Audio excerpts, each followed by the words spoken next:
JM at Piang, kaagad dumiretso sa dinner kasama ang kanilang pamilya, pamangkin ni JM na miss ni Piang.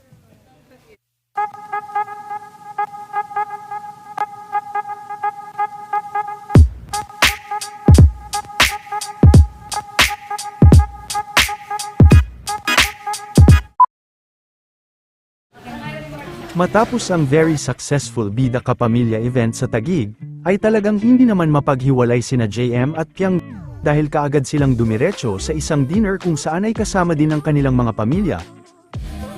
Nakipag-bonding din at talagang na-miss ni Piang ang pamangkin ni JM. Todo hug din ito sa pamangkin ni JM.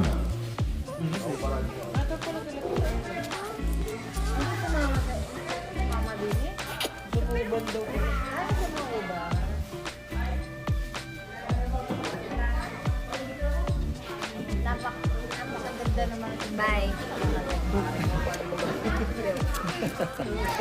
Grabe.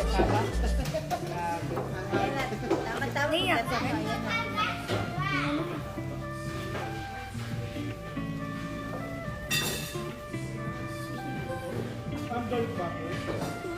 Lagay mo lang dala at luya.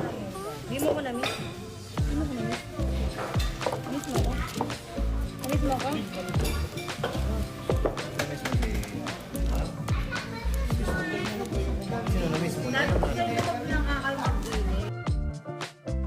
Sige, itaw. Anong itaw? Lagi itaw yun. Itaw. Baby talk.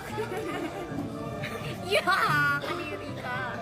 Tutoy lang naman. Itaw. Shema naman. Okay, dito din. Shema naman nun. Ang dami pa rin order natin. Wala mo ang gano'n. Malo mo. Malo mo.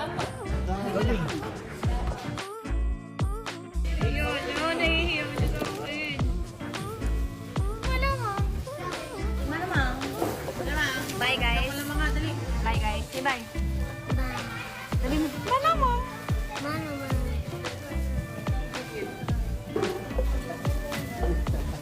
Safe.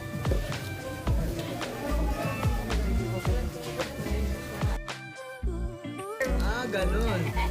Ayaw niya sa'yo. Ayaw niya sa'yo.